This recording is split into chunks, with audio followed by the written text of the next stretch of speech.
we know that there are some studies against Bohr atomic model, right? And then there are some studies agree the atomic model. The one of the example which agree the Bohr atomic model is that there's an experiment. He put the scientist put the mercury into a gas discharge tube, and then he find out that the electron is quantized no matter how many electrons in the atom, because the mercury there are many electrons in the atom, okay, but the electron is still quantized. So this is one of the example which agree the Bohr atomic model. And there are three important experiments or studies against Bohr atomic model, right? The first one is called the first one is that the new experiment found out that there are some lines in a thick red line in a hydrogen spectrum, right? Hydrogen spectrum. So he thinks that the energy is separate. The energy is discrete, but there are two energies between the shear from 3 to 2. Okay, that's this first one. The second experiment or studies against the Bohr atomic model is that they put the scientists put a magnetic field surrounding the gas discharge tube, and they find out that the energy from 1 it becomes 3 or 2. The line becomes 1 to 3 or 5, and this again it means that because one line represents one energy, so energy was split into a few energies. So this is strange. Okay, this is second case. The third case is that instead of using a magnetic field, the scientist Stark he used electrical field, and he found the same phenomenon, which is that the energy split. That means that energy can be from 1 to a few energies. So let's start to wonder why this happened.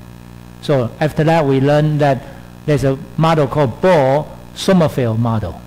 Sommerfeld model tells us that, and then at this stage, they start to develop quantum numbers, right?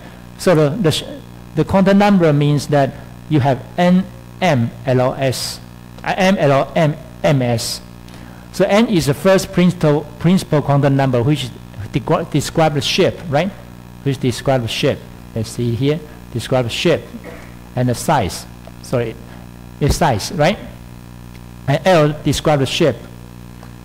And L is the one which we think that in this shell there are some fine structures which is represent L, right?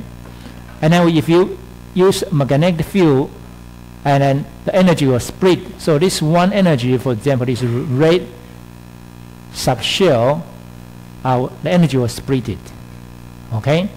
And the spin is that in one energy state there are 2 electrons, and they are different.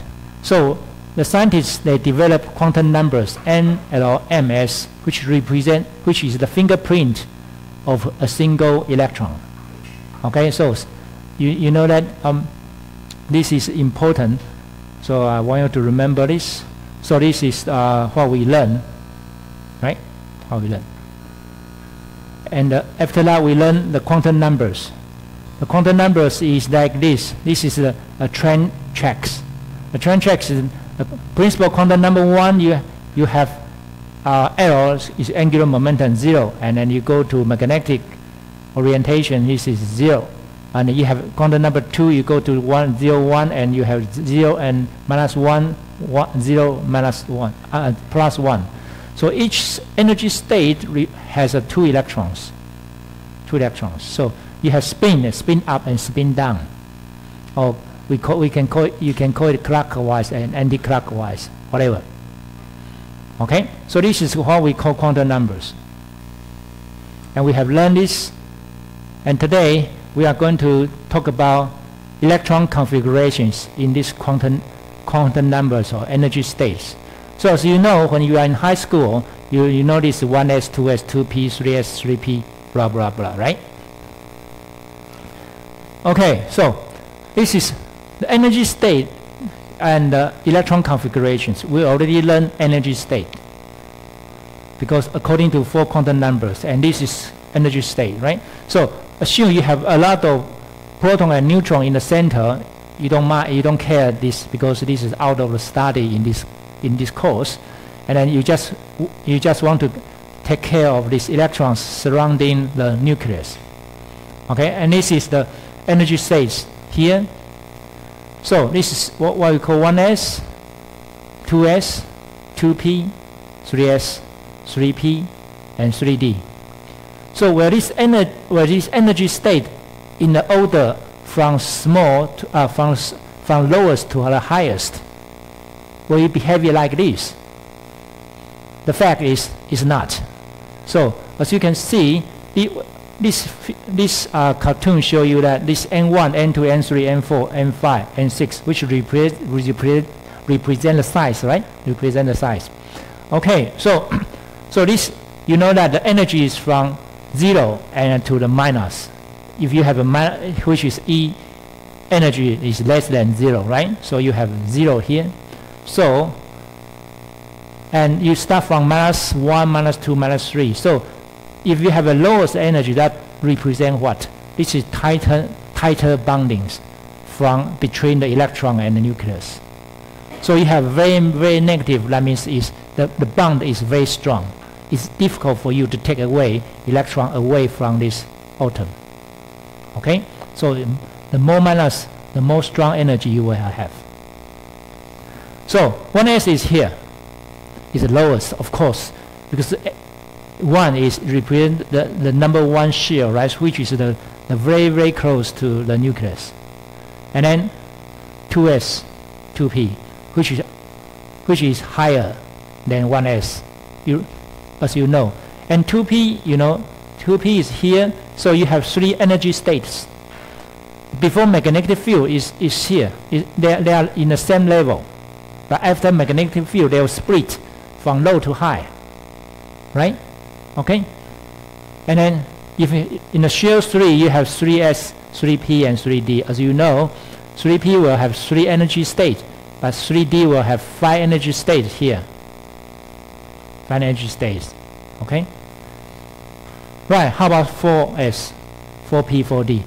Here is a little bit different. Is that the 4s, the energy of 4s is lower than 3d for some reason. Okay. So 4s, 4p, 4d, 4f. You might know, Professor, how can I remember this?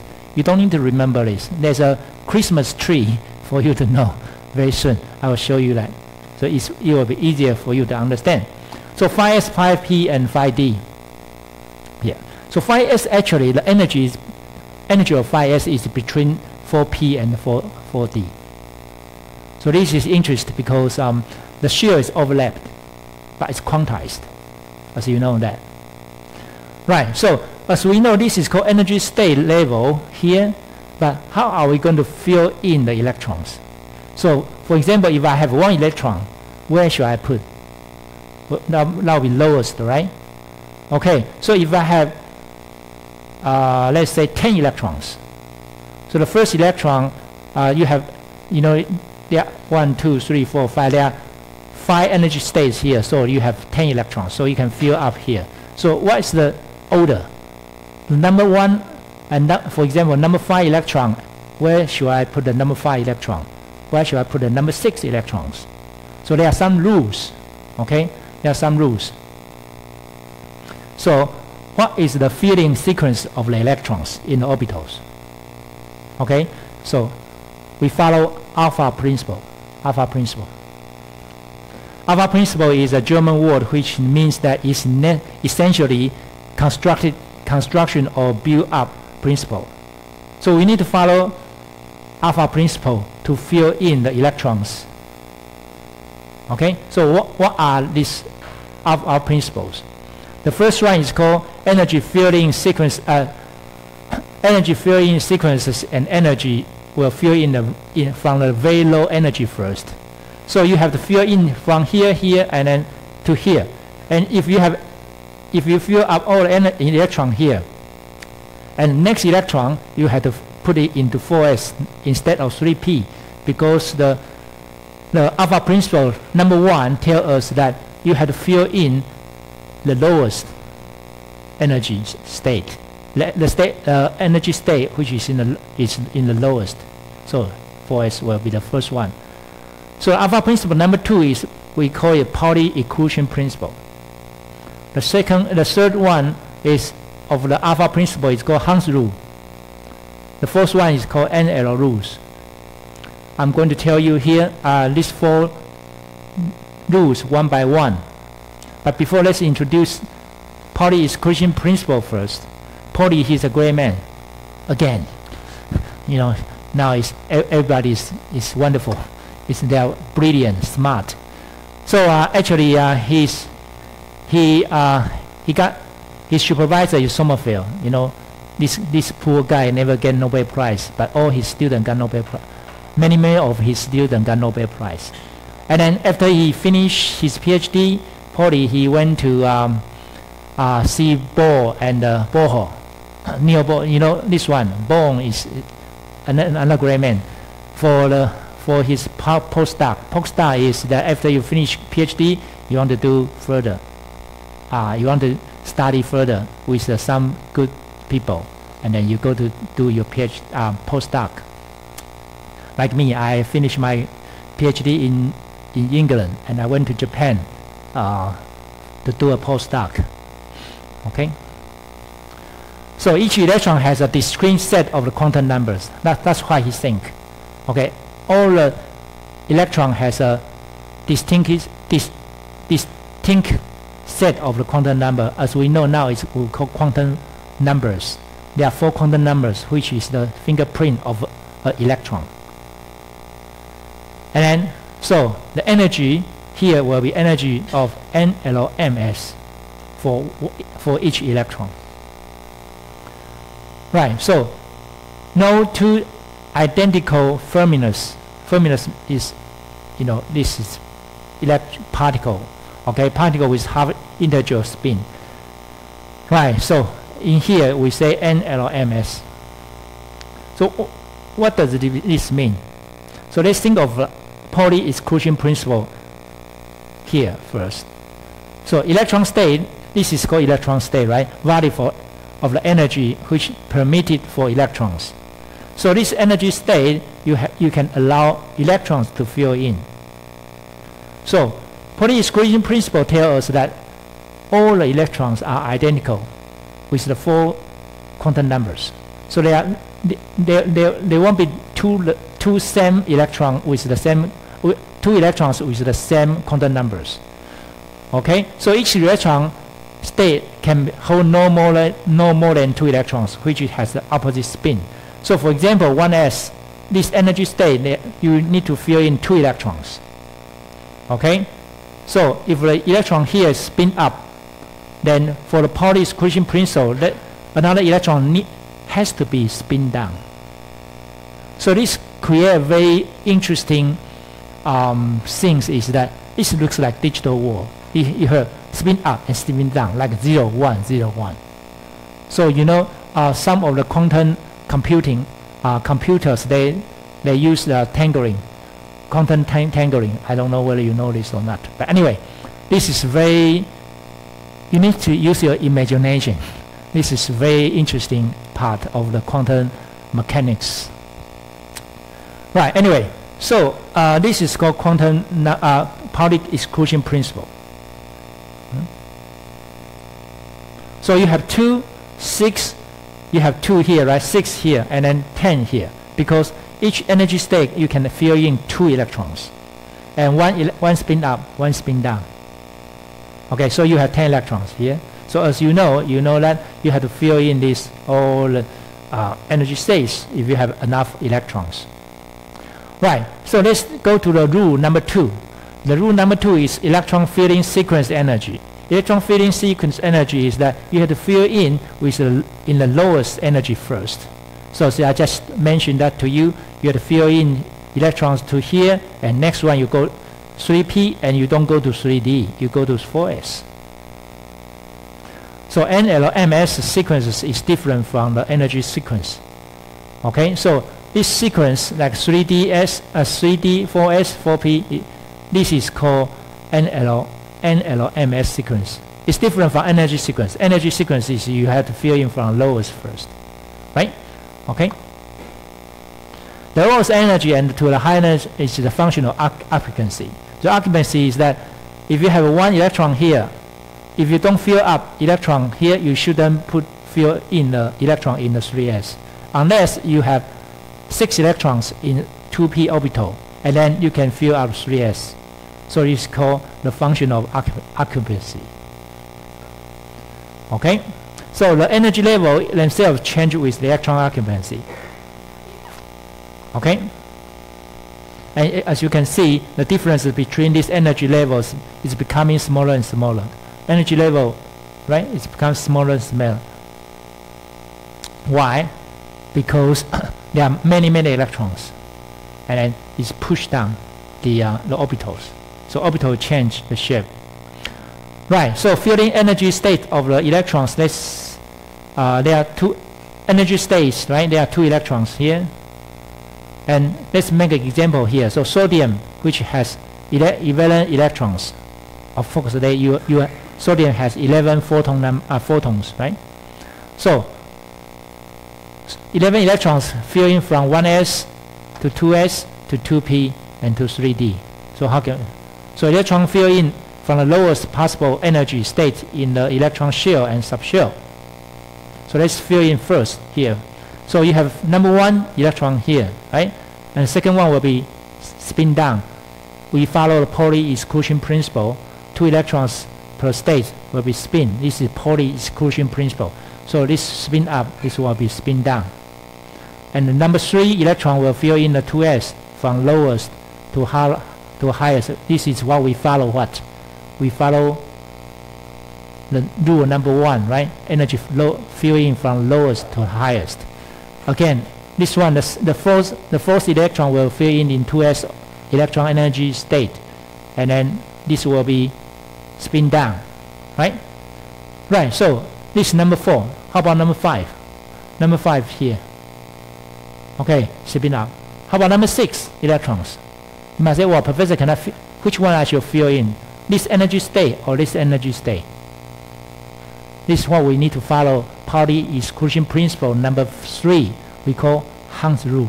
Hund's rule. We need to fill in this place. Hund's rule. So Hund's rule is in orbital, equilibrium energy is derived from the unpaired electrons. So you don't fill in unpaired. You need to fill unpaired first. So you need to fill in here. Which is number 6, number 7. So you have 11, right? Number 8, number 9, number 10, number 11. Okay, so in order to fill in this energy state, you need to follow Hund's rule. Okay? Right. So let me explain you Hund's rule first. This is Hund's rule. For example, this is 2p, right? You have to fill in 1 here and 1 here, 1 here. It's like, you know, if you take a bus to go to your high school, and this is the city bus, you go in, and then there's nobody here. So where are you going to sit? You'll sit somewhere. Of course, you want to sit close to the bus. Once it get fire, or it's got accident, you can run away very soon. So first of all, you pick up one.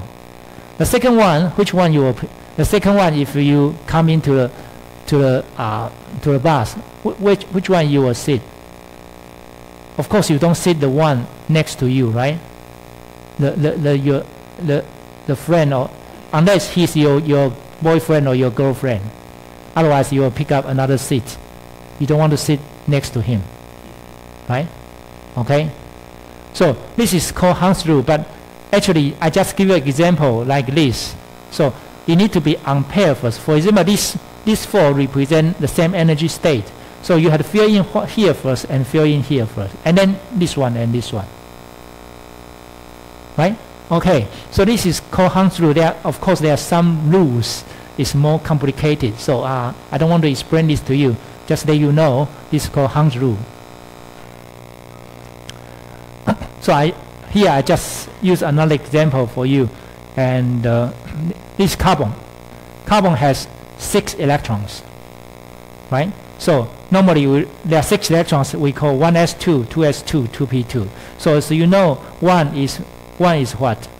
And this is, or you can use helium 2s2, 2p2. Okay? Why use helium? Because helium represents 1s2. According to periodical number, periodical table, you will see this soon.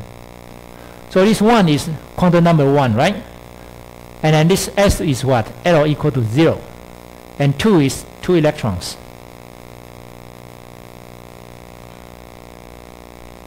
Right, so this is called carbon. We use 1s2, 2s2, 2p2 as an electron configuration. Right. So instead of using this kind of energy level diagram, we can use a box notation to represent carbon, how to fill in the electrons. So this is what we call box notation. The box notation tells us that the first box is 1s. It's K shell, right? The second box is L shell, 2s.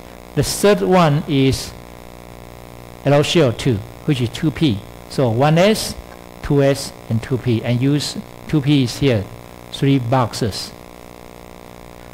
Okay, so now when you want to fill in the electron, and you have name in this place, because when you have electrical field or magnetic field, this energy will split it.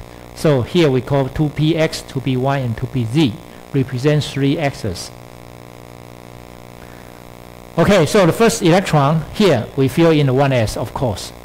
So quantum number will be 1s0 plus half, 1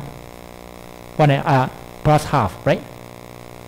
0.5 spin up. So this electron fill in orbitals from lowest to highest. So we follow what? The Pauli exclusion principle number 1, which is this one. Okay, and second one, what happened? Second one, we need to fill in the lowest. So, but the second electron cannot be identical with the first one. So it has to be what? Spin down, right? And this is the quantum number of this electron. Okay, so all the electrons has his own quantum numbers. And the third one, of course, we follow the Pauli principle, rule number 1. Here, this is rule number 2, right? And then you go to here, and then Pauli exclusion principle, 4 electrons. And the 5th electron will go to the 2p, so it's here. Okay, how about the number 6? Number 6, it will fill in this way, or this one, right? So the 3 orbital with the equivalent energy, this energy is the same. So which one where you want to put it in? We follow the Hund's rule, right? Hund's rule is unpaired electron. You need to put unpaired first. So it's here. Okay, so these are the electron configuration here, and how to fill in the electrons in this order. Okay, so this NLMS. Okay, so these 2 quantum numbers will be like something like this. Okay, if you have number 7, you give them another one. You'll be here, not here, or here. Okay, so this is the example to let you know that how to fill in the electrons in the energy level diagram. Right. Okay, so this is example. I don't want to waste your time. So as you know that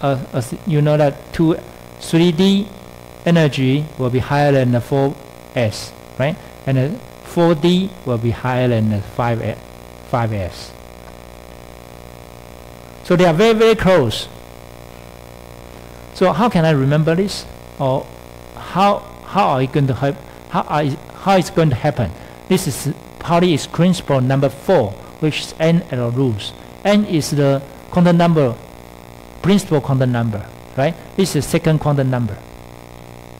Okay, so this is the one looks like this. You have 1s, 2s, 1s, 2s, 3s, 4s, blah blah blah. And 2p is a little one level down to here, and 3d d is another level down. Okay, so 2p. So you don't have and a 4s. So when you fill in the electrons, it should be followed in this order, in this manner. Okay, something like this. So, but if you don't have this kind of Christmas tree, for equivalent n plus L, some fill in the orders of the ascending value of n. So what does this mean? I'll give you an example here. So if you have 4D, 3D, 4P, and 5S, let's say that this is 3D, right? 3D, and then 4P, and 5S. So if you have 3D is 3, right? D is 2, right? Remember, P is 1, S is 0. So if you add up these numbers together, you are always equal to 5. So 3D, 4P, and 5S equal to 5 here. 3D, 4P, 5S. But you have to fill in the order of ascending value of n. So if n is small, you fill in first. So if I say that, oh, please let me know that 3D, which electron, if you have electron and you want to fill in the 3D level or 5S level first, then use N rules because they are all add up with 5, number 5, right? But 3 is less than 5, so you fill out the 3 first. So this is the same as like what you think is that 4S, right? 4S, 3D, and 4P, right? Something like this. So this is called NL rules. So that's the same thing as 4D, 5P, and 6S. Okay, this is called NL rules. So as long as you follow this alpha principle, number 1, alpha principle, number 1, rule number 1, rule number 2, rule number 3, and rule number 4, there's no problem for you to do this job. Right. So it's amazing. You know, this is a periodical table, but periodical table tell us that, you know, each atoms represent a different proton numbers, but also different electron numbers. So the periodical table here is n number 1. Okay, n number 1, and this second layer, second level is n number 2, and number 3, number 4, number 5, number 6, number 7. So this also follows n rules. So how are you going to fill in the electrons? This is 1s, right? 1s is this level, and you have 1 electrons, 2 electrons, 1s, and 1s, right? And 2s here, and then 2p here, 3s, 3p, 4s, and then what? You follow n rules, right? It's amazing, right? 4s, and then 3d, and then 4p. Okay, and then 5s, 4d, and then 5p, and 6s, 4f, 5d, and then 6p. So you follow this is periodical table, and you can think of the n rules. Periodical table is a kind of miracle. You know, we don't know how this can be a so nice, beautiful table. I don't know if you appreciate this or not. I'm sure when you are in high school or junior high, you have to remember all the elements. It's like hell, you know. It's very difficult, but this is a miracle table. Okay, so electron configuration is like this, and as I just told you, some people make it like a Christmas tree. Looks like this. Okay, so this is for your information. Right, so you know, this season is a Nobel Prize season. You know what? Today, you know, the Nobel Prize this year in physics just announced, right? Okay, so you know, artificial neural network, AI. When I was a PhD student, I worked on AI. I used 20 computers. When I went to library at midnight, 12 o'clock, because my school, my university library opened 24 hours. And then everybody, there are 50 computers. Everybody can use for free. And then there's only one period, not many people there, which is about 12 o'clock in the midnight.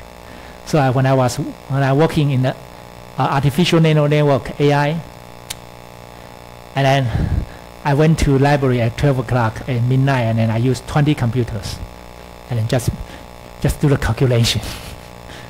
And now you don't need 20 computers. You just use your personal computer can work on the AI. How wonderful. Okay, but you know, if I work on AI now, I will be a famous person. But 20 years ago, nobody cared about AI. Nobody cared about artificial network because the speed of computation is too slow. So the things you can work is very limited. It probably takes 1 year to complete one job. But now you spend 10 seconds, you can finish one job. So after that, I quit. I think, oh, no more AI anymore. I don't, because at that time there's not enough computation technology or some hardware which can speed up the computation, can solve the problem. But anyway, right. So Nobel Prize in physics, the study of electrons in last year. Okay, they built up a very fast laser which is called autosecond. Autosecond is 10 to minus 18 seconds, which is very, very short. And one pulse of the laser can be like this. You know, if you have a laser with your eyes, they use femtosecond. Femtosecond is 10 to minus 15. But this is 3 older, faster, smaller than the laser you have with your eyes. Whatever. Anyway. Right. The next topic is a very exciting topic. It's called wave mechanic model. It's another model which is, you know, the atomic model you can regard electron as a particle, and you develop a very nice equations, and you build up a very beautiful model which you regard electron as a particle. But wave mechanic model is that you regard electron as a wave, not a particle. And then the very beautiful thing is that the two models meet each other. Two models agree to each other. So how can you explain that electron is a particle or electron is a wave, or both? Okay, the answer, of course, now you know the answer is both, right? Okay, so this is again a very, very nice and interesting topic.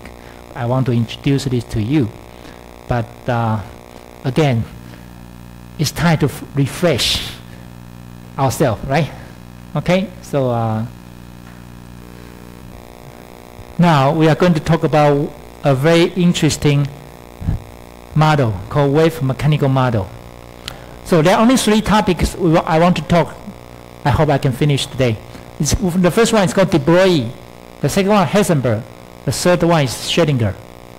Okay, de Broglie.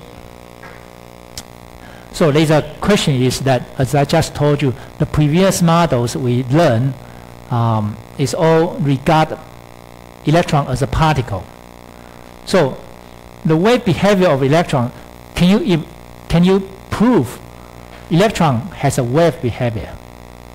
Okay, what is a wave? So for example, you have nucleus here, and then you have orbit here. So the wave means what? If the electron is here, a wave in this orbit it need to be what? It need to be standing wave like this. It shouldn't be traveling wave. It has to have a manner, right? You need to follow some rules to follow. Otherwise, the energy will lose if you have a traveling wave. It doesn't make sense. Okay, this is against the nature. Okay, so it needs to be something like this. So C circumstance, it will be equal to n times lambda. N is what? Integer number 1, 2, 3. For example, number 2 is there. N equal to 2 is look like this, 3 like this, 4 like this. Right? So it should be 1, 2, 3, but integer number. So that means what? Quantization. Right? Quantized. So the problem in De Broglie in 1920, he think that at that time the photon has electron radiation is developed very well, like as you just learned, Planck-Einstein equation. So the proton regard as a wave, and you can have wave related to the energy, right? So if a photon which has no mass can behave like a particle, why photon can behave like a particle? This is what? This is the Nobel Prize winner Einstein, Albert Einstein. He got Nobel Prize because of what? Photon electrical effect, right? So he proved photon can be a wave. It's a wave, but it also as a particle. So this is photon electrical effect. So the De Broglie think that photon can be heavy like a wave as well as particle. Why electron can just behave like a particle? Can electron behave like a wave? How can we prove it? How can we prove electron can behave like a wave? So in 1924, 4 years later, a wave behavior of electron is De Broglie. He has a hypothesis. He think that let's assume something, and can we prove it? Am I right? Something like this, right? So this is called standing wave, and this is called traveling wave. It also is you have destructive interference. That means the energy will lose all the time, and eventually disappear, diminished. Okay. So a standing orbital and geometry constants, it need to be a standing wave. So electron behave like standing wave, then they no longer emit energies in the form of radiation. So if electron behave like a wave and is a standing wave, so there is no energy loss. Yes, this is his hypothesis. Prove it.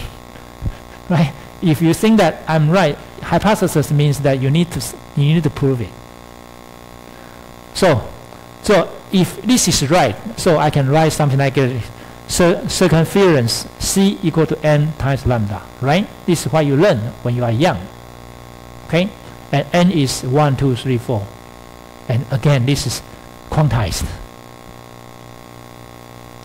Okay? And then, of course, C will be equal to this 2 pi r. Right? C will be equal to 2 pi r. So you can put these two equations together. So C is equal to n lambda, right? And then C equal to 2 pi r. And you rearrange this. And lambda, this is represent energy. So energy of the electron. Well, the wavelength of the electron can represent like this. H divided by P. P is the momentum of electron. So you know this already, right? And momentum of electron can be replaced to mass times velocity. Mass of the electron times velocity, right? So, and you put the lambda into this equation, and you rearrange this equation. It becomes like this. MVR equal to n times Planck constant divided by 2 pi. This is the constant times a integer number. That means what? That means it's quantized. Angular momentum is quantized. Are you familiar with this equation? Yes. A Bohr atomic model tells this is the equation postulation number 6. So for the Bohr expression of the quantum condition, angular momentum balance, Bohr gives us this equation, and this is exactly the same. Okay, and then this one is derived from electron as a particle, and this equation is derived from an electron as a wave. So these two equations are identical. How wonderful. Okay. So, but you might think that why I cannot see all the metals. So if the metal, electron is a matter, right? Matter can behave like a wave. Why I cannot see the wave of a particle? I always see the particle as a particle, right? Let's assume that, I don't know you know this gentleman or not. You know, about 10 years ago I used Wang Jianming's picture, and 5 years ago I used this Chen Weiyin, right? I think I might need to change to Otani, right? Da Gu Xiangping's picture now. Anyway, did he do is he a picture now, or he's the beta? Both. Beta only. 哦，他已经不投球了，受伤了。哦 I'm sorry, I'm too far away from this. But I prefer to watch American football. Japanese. When I was in Japan, I watched Japanese basketball. But when I went to United States, at Stanford University, I watched American basketball. It's with a American basketball is with a power. Everything is with power. But Japanese basketball is art. They use skills. It's very different. I'm sorry, I like power, so I like to watch American basketball. So Otani is this guy, right? Anyway, so let's assume a mass of basketball is not assume that the mass of basketball is 4 ounces, which is 0.142 kilogram, and the speed of this basketball is about 94 mile per hour, which is about 42 meter per second. Okay, so let's use this equation as a matter wave. So we can calculate what's the wavelength of these balls. So let's do for a baseball. We can do the calculation like this. These are all constant, right? You know the mass, you know the speed, so we can do the calculation. So the answer is 1.1 times 10 to minus 31 meter. Can you see the wave like this? This is far much smaller than an atom. Okay, an electron. So you cannot see this. You cannot see this. So that's why you can see the ball like it looks like a particle. There's no wave behavior. Okay. However, if you look at this equation, the velocity increase, the lambda decrease.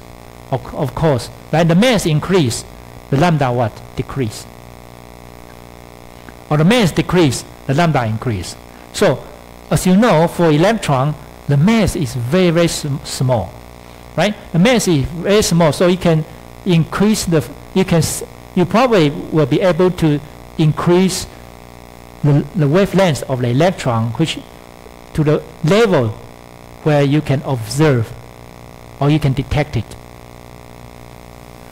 So let's do the calculation. It's like this for the hydrogen. So you might ask, Professor, what's the speed of the electron?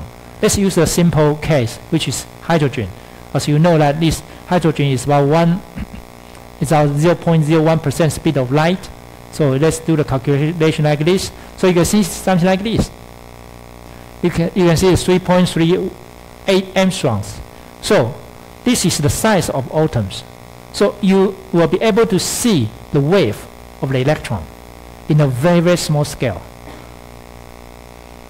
Okay, so if you look at the electron in a very small scale, the wave behavior will be much greater than the particle behavior. And if you look at the big scale, the matter behavior, the particle behavior will be much greater than the wave behavior. Okay? So what's the wave behavior? The most important thing to prove you have wave behavior is interference. So interference is that if you have a water and you have a bar here, and if you think that this is very simple, I just want to do this quick. If the gap, the distance of the gap is much greater than the wave of this water or the wave of this particle, then you cannot observe. The wave will travel through this without any interference. However, if the d and lambda is very close, and lambda is greater than d and then you will have some deflection, which is interference. So if you can prove this, then you can prove your particle has a wave behavior. So the deflection is very important to prove the object or the things you assume has behavior of wave. So this one cannot explain by the particle light property, right? So this is a wave behavior, not particle behavior. So let's go back to the photon before we go to the electron. So photon is the important provement of the photon has a behavior of the wave is called diffraction. And let's use X-ray, because X-ray, the wavelength is small, right? Interatomic spacing is about a few angstroms. So this is X-ray, and then the wavelength of X-ray is about 1 angstrom. So if you have a gap, which is about 1 angstrom, you will see the phenomena of diffraction. So X-ray diffraction we call XRD, which is very powerful tools for you to know what's the materials. For example, you have gold. Gold is very expensive, but somehow you can use fake gold, right? So, but if you have a ready gold and you put a gold under the X-ray diffraction, under this machine, the pattern, the information from XRD will tell you this is gold or this is copper, because they look the same, right? Okay, so this is very precise. So XRD, we will have a section to talk about this. So let me just let you know, this is a machine, and you put the gold in this stage, and you have X-ray, you have detector, so you can get the information, and you will know this is gold, or this is silver, or this is copper. Okay, and the size looks like this. Just give you just give you some information. So if photon can behave like a wave, so if you can prove electron has a diffraction phenomena, that means electron can behave like a wave too, right? So this is the pattern we get from XRD. So if you can get a pattern something like this from this is ED. ED is electron deflection. So you can also prove that electron can behave like wave. So in 1927, in the Bell Lab, Bell Lab is a great lab which produced a lot of Nobel Prize winner. Okay, so Clayton Davis and German, they also get Nobel Prize. He confirmed that the de Broglie hypothesis by electron diffraction experiment. So he think that if I can prove electron has a behavior of diffraction or interference, then I can see that the electron is behave like a wave. So how can he do the experiment? This is electron beam. Electron beam shoot to this nickel target. Nickel target is a metal, right? So the nickel atom and nickel, the gap between nickel atom and nickel atom, there's a gap, which is small enough, and then the same, which is very close to the wavelength of the electron, and then you will have behavior of the diffraction. So you find out that the electron diffraction also get this pattern, very similar to the photon X-ray. So they think that this is proof that electron is a wave. So this is another tool. This is a very expensive machine we call TEM. The TEM is electron diffraction pattern. Like this, you have electron parallel electron go in, you will get pattern like this. If you have convergent electron beam goes through this, for example nickel, you will get pattern like this. And if you have a parallel electron beam goes through this is polycrystalline. I hope you still remember we talk about crystal and a polycrystal. Okay, you will get a ring like this, and this is represent the polycrystal. So when you read this pattern, you can tell, this is polycrystal or this is single crystal by electron diffraction. Okay, we are going to have a section to talk about this too. So just to let you know, they are in that age, at that time, if you study in these topics and if you work hard, that's also you can get Nobel Prize. And this is these two gentlemen are the Nobel Prize winner, and also they are father and son, right? They are father and son. J.J. Thomson, remember? Plum pudding model, and his son is that G.P. Thomas.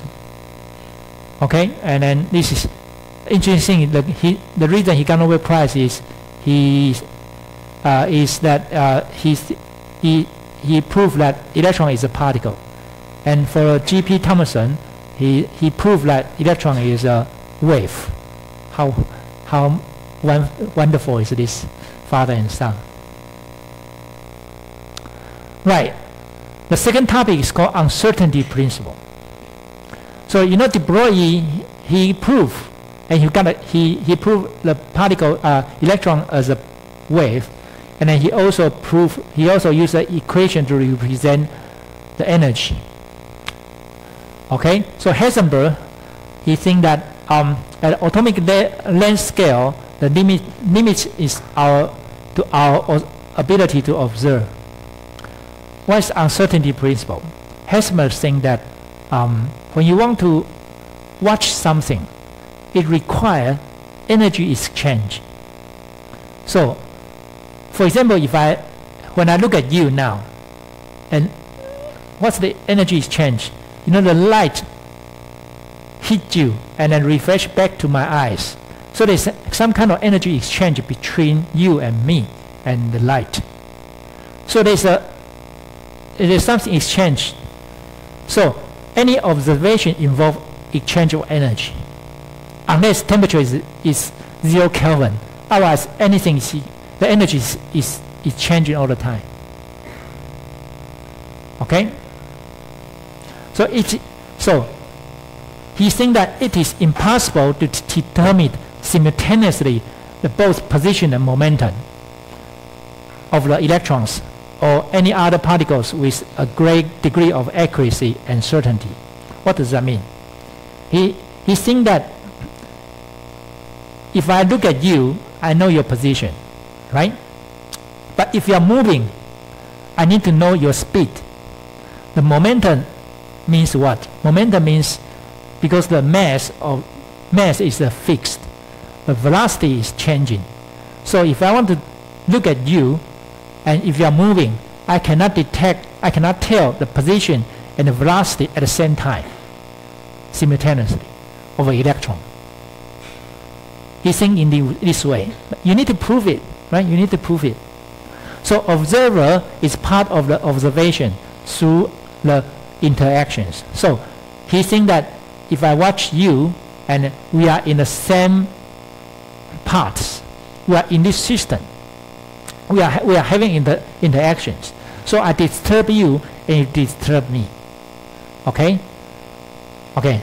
Remember when you are in high school, you study in your room, and one day you feel bored, you want to play computer games, and your mother come in, right? He disturb you, right?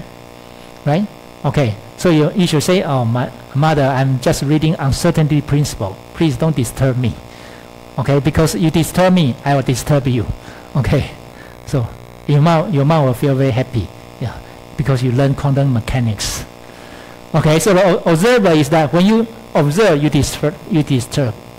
So when I observe you and I disturb you. So important thing is prove it. So observation of an electron in orbital.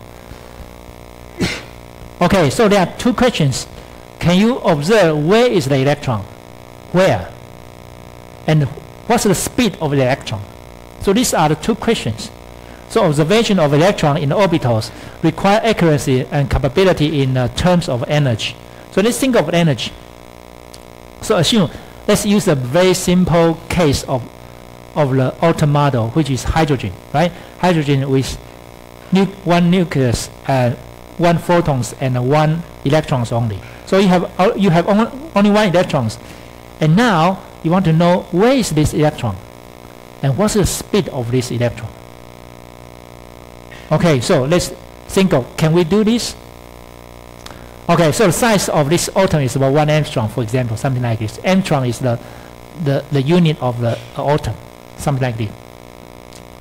Right, okay, so when you want to observe this electron, you need to have an interaction. So you have an instant photons. Let's use photon to observe, right?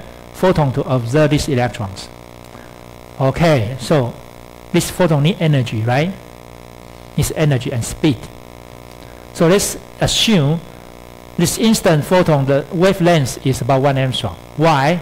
Because if this wavelength is very so high, so big, can this photon hit this electron? No, because this involve any, photon hit you, and then photon reflects back to me, my eyeball, so I can see you.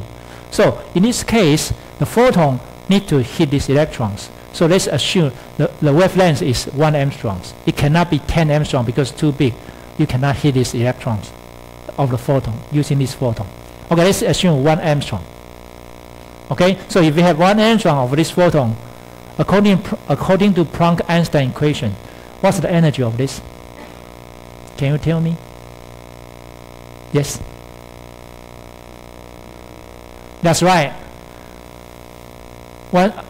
12,000, right? 400 electron volt. This is very simple because I give you we just have a Kahoot, right? So this is the energy. So if you have a photon with wavelength of 1 angstrom, and the energy will be this much.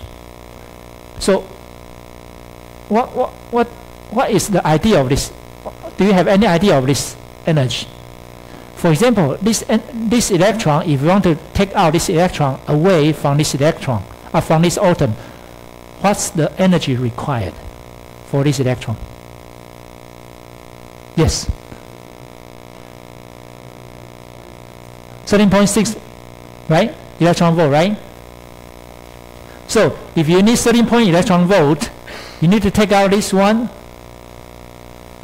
and if you want to take out this electron away from these atoms, you don't need this much energy, right? Well, what does this mean? You are destroying this electron. You are destroying these atoms, right? So you cannot observe this one because this energy is too huge.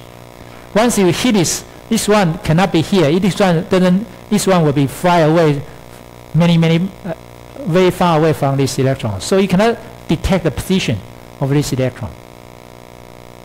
Okay? How about, so instant energy is much bigger than the bonding energy. How about, you might think, wow, Professor, then in that case I use small energy of this from these photons. If according to Planck-Einstein equation, then what's the wavelength? It's much greater than 1 angstroms. So if you have 1 wavelength, you have no chance to reach these electrons, right? This photon has no chance to hit these electrons. So this is impossible. So deterministic models is individual particles. It become possibility models. So Heisenberg tells us that you cannot see this electron. You cannot see this electron, the position and the velocity. No. So he thinks that let's don't deterministic model. Let's don't use deterministic model. Let's use probability model, which is we guess, and then there are 5% in this position, 30% in this position.